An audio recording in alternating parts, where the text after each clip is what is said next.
GPSC જે છે Gujarat public service commission, આની માટે તમારું કયું ગ્રેજ્યુએશન બેસ્ટ રહેશે? આ સ્ટુડન્ટના મગજમાં આવતો બહુ કોમન ક્વેશ્ચન છે. આ પરીક્ષાઓમાં ક્યાંય પણ એવું નથી લખ્યું કે કોઈ સ્પેસિફિક ગ્રેજ્યુએશનની તમને જે મોસ્ટ હેલ્પફુલ ગ્રેજ્યુએશનની જો કોઈ સ્ટ્રીમ હોય તો એ આર્ટ્સની છે, બેચલર્સ ઓફ આર્ટ્સની છે. સૌથી વધારે હેલ્પફુલ, મદદરૂપ. કેમ કે થાય છે એવું કે તમે આર્ટ્સ સ્ટ્રીમમાં જે વિષયો ભણતા હોવ છો, એ પછી પોલિટિકલ સાયન્સ હોય કે હિસ્ટ્રી હોય કે પછી ઇકોનોમી હોય કે પછી ઇવન જ્યોગ્રાફી હોય, આવા કોઈ પણ વસ્તુઓને જે તમે ભણતા હો છો, એ વિષયો ડાયરેક્ટ આપણને જીપીએસસીની પરીક્ષામાં જોવા મળે છે. એટલે તમારે કન્ક્લુઝનમાં એક વસ્તુ ધ્યાનમાં રાખવાની છે, તમારું ઇન્ટરેસ્ટ શેમાં છે એના ઉપર ફોકસ કરો. અલ્ટિમેટલી જીપીએસસીની પ્રિપેરેશન પર જ વસ્તુઓ રહે છે. બેક ઓફ ધી માઇન્ડ એક પ્લાન બી તૈયાર રાખો.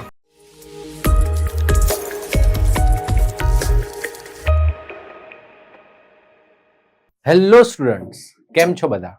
મજામાં ને? યસ, ઘણીવાર વિદ્યાર્થીઓને અનેક પ્રશ્ન મગજમાં આવતા હોય છે અને એક કોમન ક્વેશ્ચન એટલે કે સર, અમે કઈ સ્ટ્રીમમાં ગ્રેજ્યુએશન કરીએ તો જેનાથી અમારી જીપીએસસીની પ્રિપેરેશન સારામાં સારી રીતે થઈ શકે. હવે જો કોઈ વિદ્યાર્થીઓને જીપીએસસીની પરીક્ષા આપવી હોય તો કયું ગ્રેજ્યુએશન એની માટે સારું રહે, કે અધરવાઇઝ એણે કોઈ ગ્રેજ્યુએશનમાં એડમિશન લઈ લીધું છે તો એ કઈ રીતે એને જીપીએસસીની પ્રિપેરેશનમાં હેલ્પ કરી શકે, એ ઉદ્દેશ્યથી આજના લેક્ચરમાં આપણે ચર્ચા કરવા માટે એકત્રિત થયા છીએ. હવે જો આજના લેક્ચરની આપણે ચર્ચા કરીએ એની પહેલા એક બીજી ઇમ્પોર્ટન્ટ ચર્ચા કરી લઈએ. હવે જો જે પણ વિદ્યાર્થીઓ જે જીપીએસસીની તૈયારી કરવા માંગે છે, એમની માટે વેબ સંકુલ એક બ્રહ્માસ્ત્ર જીપીએસસી પ્લાનર કોર્સ લઈને આવ્યું છે. આ પ્લાનર કોર્સની વિશેષતા એ છે કે આ પ્લાનર કોર્સની અંદર આપણે 3000 કલાકથી પણ વધારેનો રેકોર્ડેડ લેક્ચર્સ વિદ્યાર્થીઓ માટે મૂકીશું, જેની અંદર સિલેબસ જે છે, સિલેબસને અનુરૂપ આખું ક્વોલિટી કન્ટેન્ટ પ્રિપેર કરીને વિદ્યાર્થીઓ માટે મૂકવામાં આવેલું હશે, જેની અંદર ડેલી, મંથલી, વીકલી દરેક પ્રકારના ટેસ્ટનું પણ આપણે આયોજન કરેલું છે. પ્લસ પ્રિલિમ્સ અને મેઇન્સ બધાને કવર કરી લે એ રીતે આપણે આ કોર્સ ડેવલપ કરેલો છે. આ કોર્સની અત્યારે જો તમે પરચેસ કરો છો અને એની અંદર જીપીએસસી 27 એવો પ્રોમો કોડ નાખો છો તો ફીઝ વિધાઉટ મટીરિયલ 9,999 રૂપિયા રહેશે, જ્યારે વિથ મટીરિયલ 17,499 રૂપિયા રહેશે. વધારે આ કોર્સના સંદર્ભની માહિતી જોઈતી હોય તો એની માટે આ કોન્ટેક્ટ ડિટેલ્સ આપેલી છે, એના ઉપર કોલ કરીને આપ વધારે માહિતી પ્રાપ્ત કરી શકો છો. નાઉ લેટ્સ ગો અહેડ. ચલો ચર્ચા કરીએ આજની. હવે જો સૌથી પહેલી વસ્તુ, જીપીએસસી જે છે ગુજરાત પબ્લિક સર્વિસ કમિશન, આની માટે તમારું કયું ગ્રેજ્યુએશન બેસ્ટ રહેશે? આ સ્ટુડન્ટના મગજમાં આવતો બહુ કોમન ક્વેશ્ચન છે, રાઈટ? તો હવે જો એ પરિસ્થિતિમાં જો ચર્ચા કરીએ તો પહેલી તો એક વસ્તુ સમજી લો કે જીપીએસસી જે છે એ ગુજરાત સ્ટેટ સિવિલ સર્વિસીસની એક્ઝામિનેશન કન્ડક્ટ કરે છે. મેઇનલી આ જે સિવિલ સેવાઓની પરીક્ષા આલે છે, આ સિવિલ સેવાની પરીક્ષા દ્વારા એ વિવિધ પોસ્ટ, ડેપ્યુટી કલેક્ટર, ડીવાયએસપી અને assistant commissioner, state tax department, બરાબર છે, assistant director in food and civil supplies, આવી વિવિધ વર્ગ 1, વર્ગ 2 અને વર્ગ 3 ની પણ કેટલીય પરીક્ષાઓ જીપીએસસી દ્વારા કન્ડક્ટ કરવામાં આવે છે.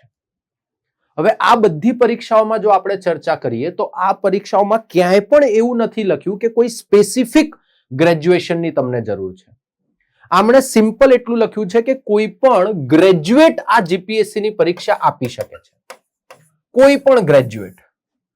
ખાલી શરત એટલી છે કે એક રેકગ્નાઇઝડ યુનિવર્સિટીમાંથી આ ગ્રેજ્યુએશન તમે કરેલું હોવું જોઈએ, બરાબર છે? એટલે કે લીગલી રેકગ્નાઇઝડ યુજીસી રજિસ્ટર્ડ એવી યુનિવર્સિટીમાંથી તમારું આ ગ્રેજ્યુએશન થયેલું હોવું જોઈએ. જો આવી યુનિવર્સિટીમાંથી ગ્રેજ્યુએશન થયેલું છે, તમારી જોડે એક સ્પેસિફિક ડિગ્રી પણ છે એની, તો એ કેસ એટલે જે તે ગ્રેજ્યુએશનની ડિગ્રી છે તમારી જોડે, તો તમે આ પરીક્ષામાં આરામથી ઉત્તીર્ણ થવા માટે, એટલે કે આ પરીક્ષાની અંદર અપિયર તમે થઈ શકો છો. ક્લિયર? હવે વસ્તુ શું થાય છે, જો આ પરીક્ષામાં આ રીતે આપણે અપિયર થઈ શકીએ છીએ તો સર કયું ગ્રેજ્યુએશન સૌથી સારું રહે? કયું ગ્રેજ્યુએશન?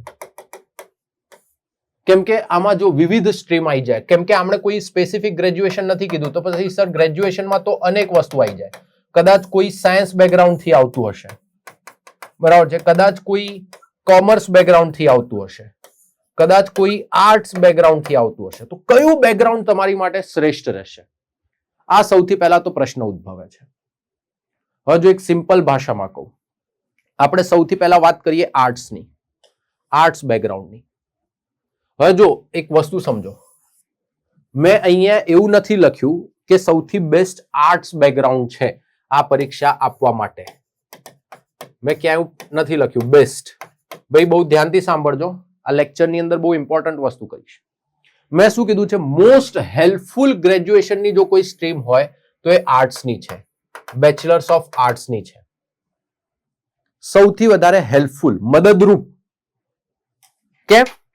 કેમ કે થાય છે એવું કે તમે આર્ટ્સ સ્ટ્રીમમાં જે વિષયો ભણતા હોવ છો, એ પછી પોલિટિકલ સાયન્સ હોય કે હિસ્ટ્રી હોય કે પછી ઇકોનોમી હોય કે પછી ઇવન જ્યોગ્રાફી હોય, આવા કોઈ પણ વસ્તુઓને જે તમે ભણતા હો છો, એ વિષયો ડાયરેક્ટ આપણને જીપીએસસી ની પરીક્ષામાં જોવા મળે છે. એટલા માટે આપણે કહી શકીએ કે આર્ટ્સની જે સ્ટ્રીમ જે છે એ ક્યાંક ને ક્યાંક સૌથી હેલ્પફુલ સ્ટ્રીમ થઈ શકે, સૌથી મદદરૂપ થઈ શકે. કે જો તમે આર્ટ્સની અંદર સારી રીતે અભ્યાસ કરીને આવ્યા છો તો જીપીએસસી ની પરીક્ષામાં એક તમને ફાયદો એ થઈ જાય, કેમ કે કોમન સબ્જેક્ટ્સ ત્યાં ઘણા બધા જોવા મળે છે, જે જીપીએસસીમાં પણ છે એઝ વેલ એઝ આર્ટ્સની સ્ટ્રીમમાં પણ છે, કોમન સબ્જેક્ટ્સ છે. એટલા માટે સૌથી મોટી હેલ્પ થઈ જાય. બીજી વસ્તુ, બીજો ફાયદો શું થતો હોય છે? આર્ટ્સની અંદર આપણા ત્યાં જે વિવિધ યુનિવર્સિટીઝ છે એમની અંદર જે પરીક્ષાઓ લેવામાં આવે છે, આર્ટ્સની પરીક્ષામાં એ બેનિફિટ થઈ જાય છે તમને કે ત્યાં તમને છે ને પહેલેથી લોંગ આન્સર્સ લખવાની એક ટેવ પડે છે. જો તમે યોગ્ય રીતે તમારા ગ્રેજ્યુએશનમાં પ્રિપેરેશન કરતા હો, એટલે કે ગ્રેજ્યુએશનને પણ બહુ સારી રીતે તમે કરતા હો, તો એ પરિસ્થિતિની અંદર બહુ હેલ્પફુલ થઈ જાય છે કે શું તમે જે છે એની અંદર પહેલેથી લખવા માટે ટેવાઈ જાઓ છો. એટલે જીપીએસસી ની પરીક્ષામાં શું થાય, તમારે સર મેન્સની અંદર જ્યારે લાંબા આન્સર્સ લખવાના આવે છે, કઈ ત્યાં નિબંધ લખવાના આવે છે કે આ રીતની થોડીક ફિલોસોફિકલ વસ્તુઓ પણ લખવાની આવે છે, તો આર્ટ્સની સ્ટ્રીમ તમને થોડીક ત્યાં વધારે હેલ્પફુલ થઈ જાય છે, વધારે મદદરૂપ થઈ જાય છે. ક્લિયર? તો એક વસ્તુ તો બેનિફિટ આપણને એ જોવા મળે છે. એટલે તમે જોવા જાઓ તો સર આપણા ત્યાં આર્ટ્સની અનેક સ્ટ્રીમ અવેલેબલ હોય છે, બરાબર છે. જેમ કે કોઈ બીએ વિથ પોલિટિકલ સાયન્સ કરે, કોઈ બીએ વિથ હિસ્ટ્રી કરે, કોઈ બીએ વિથ પબ્લિક એડમિનિસ્ટ્રેશન કરે, કે કોઈ બીએ વિથ ઇકોનોમિક્સ કરે, કે બીએ વિથ જ્યોગ્રાફી કરે. તો આ બધી સ્ટ્રીમ ક્યાંક ને ક્યાંક જીપીએસસી ની પરીક્ષામાં કે ઇવન યુપીએસસી ની પરીક્ષામાં થોડીક હેલ્પફુલ થઈ જાય છે કમ્પેરેટિવલી અધર સ્ટ્રીમ્સ કરતા. કેમ? કેમ કે ત્યાં કોમન સિલેબસ તમને જોવા મળશે. તો એ આપણી માટે એક તો સૌથી મોટો ફાયદો છે. એનાથી આગળ વધીએ, બીજી વસ્તુ તો સર આન્સર રાઇટિંગમાં તમને હેલ્પ થઈ જાય છે. કેમ? કેમ કે તમે અહીંયા લોંગ આન્સર લખવાની તમને એક ટેવ પડી જાય છે, તો એ પણ તમારી માટે બેનિફિશિયલ રહેશે. એનાથી આગળ વાત કરીએ તો તમે હવે જુઓ થાય છે શું, બીએ ની અંદર કેમ આપણે એને બેસ્ટ કન્સિડર કરીએ છીએ? કેમ કે મેં કીધું એ પ્રમાણે સિલેબસના ઘણા બધા ટોપિક્સ, હિસ્ટ્રી લઈ લો, પોલિટી લઈ લો, સોસાયટી લઈ લો, ગવર્નન્સ લઈ લો, આ બધા ટોપિક્સ આપણા બહુ કોમનમાં આવે છે બીએ ના સિલેબસની અંદર અને જીપીએસસી ના સિલેબસની અંદર. તો એ એક આપણી માટે બેનિફિટ છે. એનાથી આગળ વધીએ, સર હવે ધારો કે કોઈ વિદ્યાર્થી શું કહેશે કે સર મેં તો પહેલેથી ઓલરેડી સાયન્સ લઈ લીધું છે અને મને સાયન્સ બહુ ગમે છે, તો પછી મારે શું કરવું જોઈએ? હવે જો સાયન્સના વિદ્યાર્થી જોડે ઘણા બધા ફાયદા છે, આ સ્ટુડન્ટને અનેક લાભ છે. કેમ? કેમ કે જો કોઈએ 12th સાયન્સ કર્યું હોય, 12th સાયન્સ કર્યું છે અને 12th સાયન્સ પછી એને ઈચ્છા થઈ ગઈ, શું ઈચ્છા થઈ ગઈ કે સર મારે હવે બેચલર્સ ઓફ આર્ટ્સ બાજુ જવું છે, તો એ બાજુ જવા માટે પણ આને છૂટ છે. આર્ટ્સ વાળો વિદ્યાર્થી સાયન્સમાં નહીં આવી શકે, પણ સાયન્સ વાળો વિદ્યાર્થી કદાચ બેચલર્સ ઓફ આર્ટ્સમાં જઈ શકશે. એટલે જો કદાચ 12th સાયન્સ કરી લીધું અને પછી એને એવું લાગે છે કે ના, આપણા જિંદગીમાં એક જ મહત્વ છે અને એક જ લક્ષ્ય છે કે ભાઈ જીપીએસસી ની પરીક્ષા ઉત્તીર્ણ કરવી છે, જીપીએસસી ની પરીક્ષા પાસ કરવી છે, તો એ પરિસ્થિતિમાં વિદ્યાર્થી જે છે એ 12th સાયન્સ પછી બીએ તરફ જઈ શકે છે. પણ ધ્યાનથી સાંભળજો, હું દરેકને જવાની સલાહ નહીં આપું, દરેકને જવાની સલાહ નહીં આપું. કેમ? કેમ કે હમણાં સ્ટુડન્ટ કહેશે કે સર તમે તો કહેતા હતા કે બેચલર્સ ઓફ આર્ટ્સ જે છે કે આર્ટ્સની જે સ્ટ્રીમ છે એ સૌથી યુઝફુલ છે, મોસ્ટ હેલ્પફુલ છે જીપીએસસી ની પરીક્ષા આપવા માટે. પણ એક વસ્તુ ધ્યાનમાં રાખજો બેટા, બરાબર છે? હવે હું અહીંયાથી કહું છું, બહુ ભારે હૃદય સાથે કહું છું, પણ ધ્યાનથી સાંભળો. આ તો કેવું છે, માની લો પોઝિટિવમાં પોઝિટિવ વસ્તુ આપણી સાથે શું થશે કે જીપીએસસી ની પરીક્ષા પાસ થઈશું, પણ ખરાબમાં ખરાબ પરિસ્થિતિ શું થઈ શકે છે કે સર કદાચ આપણે લાંબો સમય સુધી તૈયારી કરી અને જીપીએસસી ની પરીક્ષા કદાચ પાસ ન કરી શક્યા તો, કેમ કે એક નાનકડો ફેક્ટર અહીંયા એ પણ છે, તો સર એ પરિસ્થિતિમાં કાલે ઉઠીને રોજગાર લેવા માટેની તમારી જોડે બીજી તકો પણ તો હોવી જોઈએ,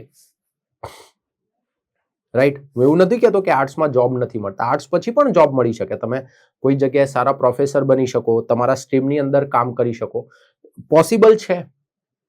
પણ સાયન્સ બેકગ્રાઉન્ડથી આવતો હોય ને સ્ટુડન્ટ, તો એની જોડે એક બેનિફિટ સૌથી મોટો શું થઈ જાય, ભલે એનો જે સિલેબસ છે સાયન્સનો સિલેબસ એ 100% જીપીએસસી ના સિલેબસ સાથે કદાચ બંધ ન બેસે, પણ સાયન્સમાં ભણતી વખતે એની સાથે એક વસ્તુ એ થશે ને કે એની સર પ્રોબ્લેમ સોલ્વિંગ એબિલિટી જે છે ને એ સાયન્સના વિદ્યાર્થીની તમને થોડીક સારી જોવા મળશે, કેમ કે અપ્લાઇડ વસ્તુઓને ભણે છે, જે સામાન્ય જીવનમાં કઈ રીતે વસ્તુઓ અપ્લાઇડ થાય છે એ અપ્લાઇડ વેમાં ભણે છે, રાઈટ? જેમ કે કોઈએ સાયન્સ કર્યું છે તો એના પછી એ બીએસસી કરી શકે, એ એન્જિનિયરિંગની ફિલ્ડમાં જઈ શકે, એ સર એગ્રીકલ્ચરની ફિલ્ડમાં જઈ શકે, સર એ એમબીબીએસ બાજુ જઈ શકે, હે ને? બાયોલોજી લીધું હોય, બહુ સારી રીતે ભણ્યો હોય તો એમબીબીએસ બાજુ જઈ શકે, ડોક્ટર બની શકે. મોટા ભાગે શું થાય, જો કદાચ કોઈનું ડોક્ટર બનવાનું સ્વપ્ન રહી જાય તો પછી એ લોકોને મેં જોયા છે કે બેચલર્સ ઓફ ફાર્મસી બાજુ જતા રહે, બી ફાર્મ કરી લે. તો આ બધી સ્ટ્રીમમાં તમને એક વસ્તુ શું જોવા મળશે કે સર આ બધામાં છે ને પ્રોબ્લેમ સોલ્વિંગ એટીટ્યુડ વધારે થોડોક ડેવલપ થયેલો જોવા મળે છે.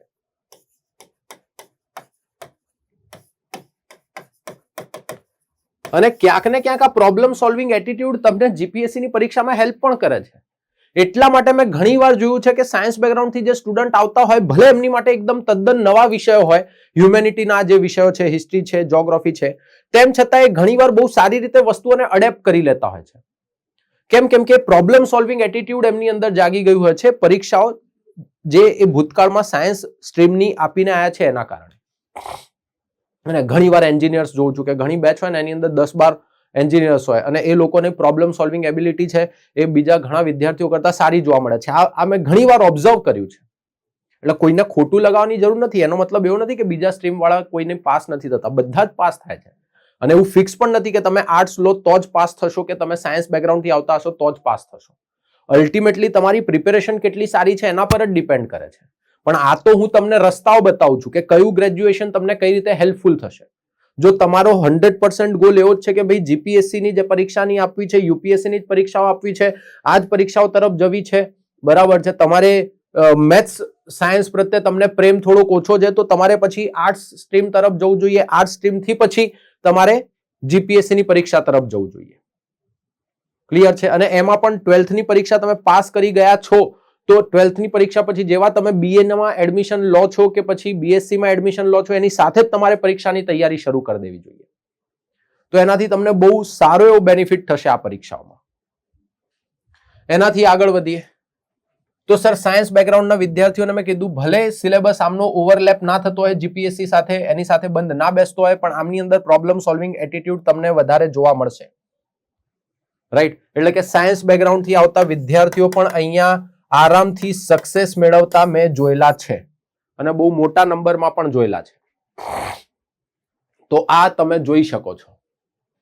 સિમિલરલી સર કોમર્સ બેકગ્રાઉન્ડથી આવતા હોય, હવે જો કોમર્સ બેકગ્રાઉન્ડથી આવતા હોય ને એ વિદ્યાર્થીઓને એક સૌથી મોટો બેનિફિટ શું છે ખબર છે?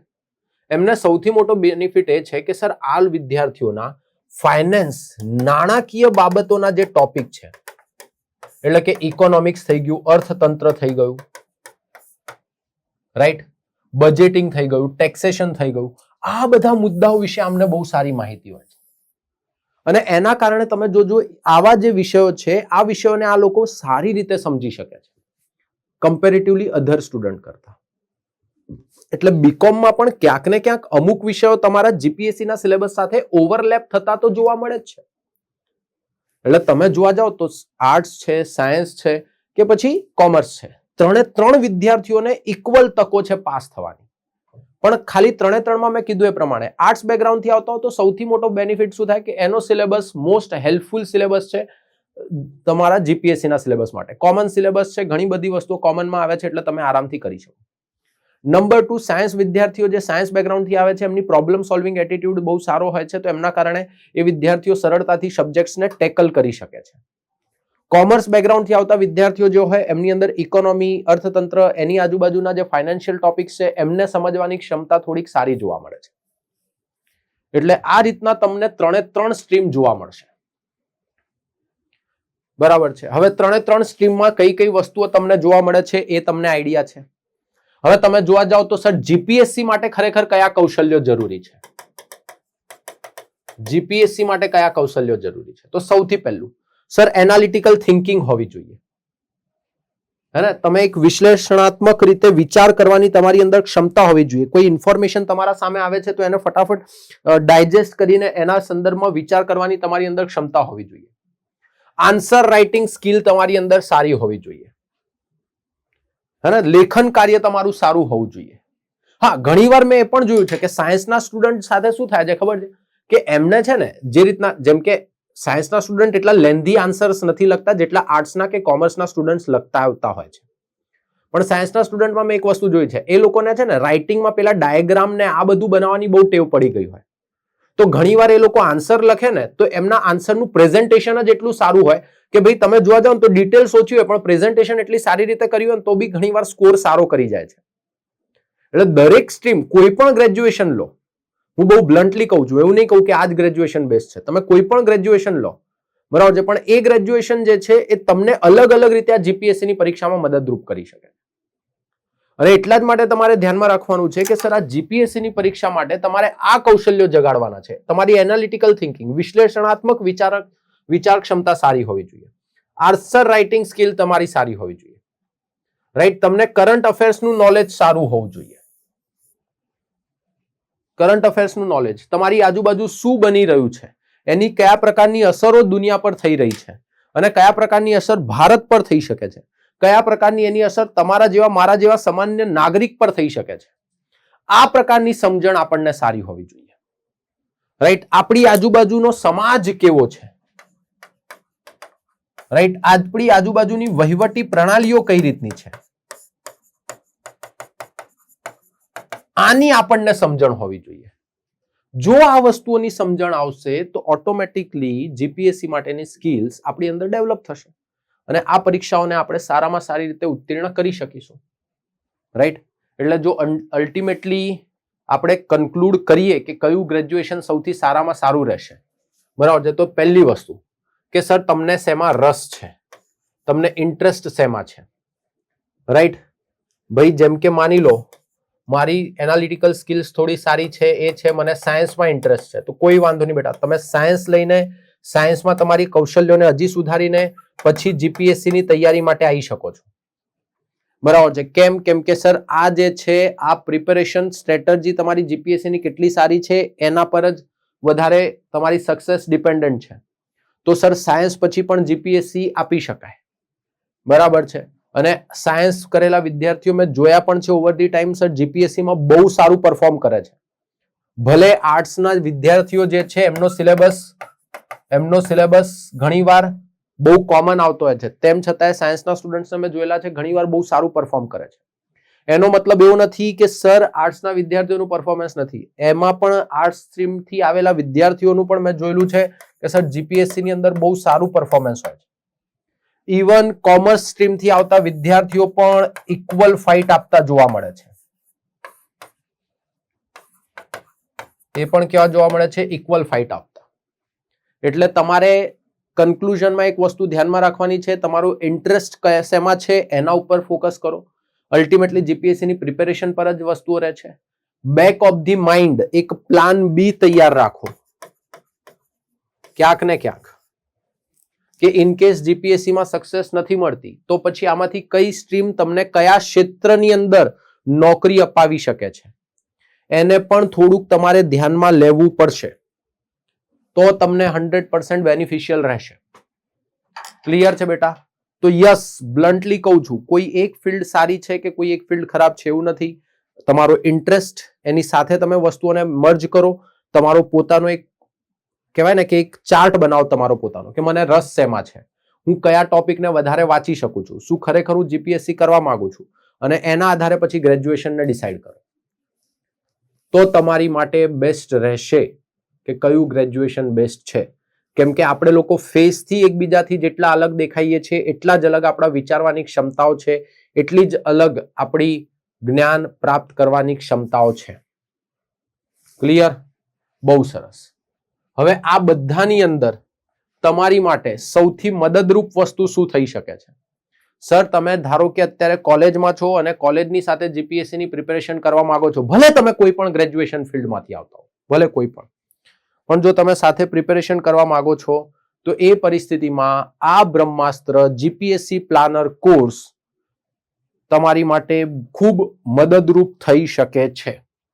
કેમ કે સર આ કોર્સની અંદર તમે જોઈ શકો છો કે આ અમારી જે ફેકલ્ટી ટીમ્સ છે, બરાબર છે, કે આની અંદર તમે જોશો તો તમને આઈડિયા લાગશે કે ભાઈ આપણે નોર્મલી આ લેક્ચર્સની અંદર શું રહેશે. તો કે સર દરેક લેક્ચરની અંદર તમે પહેલા શું ભણી ગયા છો એનું રિકેપ થશે, તમે આજના લેક્ચરમાં શું ભણવાના છો એનું પ્રિકેપ કરવામાં આવશે, આખા ટોપિકને તમારા 360 ડિગ્રીથી કવર કરવામાં આવશે, ત્યારબાદ માઇન્ડ મેપ દ્વારા આખા ટોપિકનું રિવિઝન કરવામાં આવશે, ત્યારબાદ એ જ ટોપિકના પ્રિલિમ્સ અને મેન્સના પીવાયક્યુઝ અને મોડલ ક્વેશ્ચન્સ પર બી ચર્ચા કરવામાં આવશે, બરાબર છે. અને આ બધું થયા બાદ એ આખા ટોપિકની તમને નોટ્સ લખાવવામાં આવશે.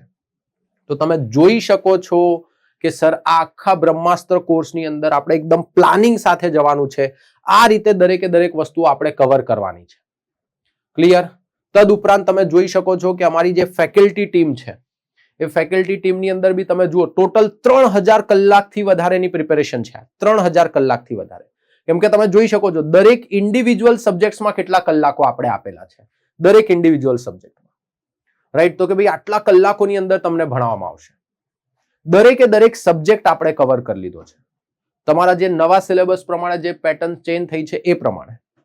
પ્લસ તમે જુઓ તો સર વિથ મટીરિયલ જો તમે પરચેસ કરો છો તો એ કેસની અંદર પ્રિલિમ્સ માટે તમે જુઓ કેટલી બુક્સ તમને મળવાપાત્ર છે. આ તમામે તમામ બુક્સ તમને મળવાપાત્ર છે. એટલું જ નહીં, મેન્સ માટે પણ તમે જુઓ તો આપણી જે મેન્સ મંત્રાની આખી સિરીઝ છે એ આખી સિરીઝ તમને મળવાપાત્ર છે. એટલે તમે પ્લાનિંગથી જ્યારે પ્રિપેરેશન કરવા માંગતા હો તો આ બધી જ વસ્તુ તમારી માટે યુઝફુલ રહેશે. અને એટલું જ નહીં, આની સૌથી મોટી ખાસિયત એ છે કે અત્યારે આપણે આ જે કોર્સ લોન્ચ કર્યો છે ને, તો આ કોર્સની ખરેખર ફીસ તો આપણે 19,000 ની આજુબાજુ રાખેલી છે અને વિથ મટીરિયલ 34,000 ની આજુબાજુ. પણ અત્યારે તમે જો પ્રોમો કોડ નાખો છો, વેબ સંકુલ એપ્લિકેશન ડાઉનલોડ કરો, એમાં આ કોર્સ પર જાઓ, પ્રોમો કોડ નાખો GPSC 27, તો આ કોર્સ 2 વર્ષ માટે કહું છું, 2 વર્ષ માટે 9,999 રૂપિયામાં મળવાપાત્ર છે, રાઈટ? 2 વર્ષ માટે, બરાબર છે. અને વિથ મટીરિયલ પરચેસ કરો છો તો 2 વર્ષ માટે 17,499 રૂપિયામાં મળવાપાત્ર છે. એટલે તમે સમજી શકો છો કે આપણે આ કોર્સની અંદર આ વસ્તુઓ પ્રાઇસ પણ કેટલી ઓછી રાખી છે. પ્લસ આની સાથે સાથે તમને ફ્રી NCERT નો આખો રેકોર્ડેડ કોર્સ પણ મળી જશે, રાઈટ? નોટ્સ થી લઈને બધી જ વસ્તુ મળી જશે. એટલે આ જે આપણે સિલેબસ છે જીપીએસસી નો એને ધ્યાનમાં રાખીને આપણે આ બ્રહ્માસ્ત્ર પ્લાનર કોર્સ પણ બનાવ્યો છે. ભલે કોઈ પણ ગ્રેજ્યુએશન સ્ટ્રીમથી આવતા હો, તમે જો આ પરીક્ષાની તૈયારી કરવા માંગતા હો તો તમારી માટે આ તૈયારીને અમે બનાવી દીધી છે સરળ. તો આની સાથે આજનો સેશન આપણે અહીંયા સમાપ્ત કરીશું. ભવિષ્યમાં આપણે જ્યારે મળીશું ત્યારે કંઈક નવું શીખીશું, નવું જાણીશું. ત્યાર સુધી હું હેમંત હિવરાલે આપ સૌની રજા લઉં છું. જય હિન્દ, જય ભારત.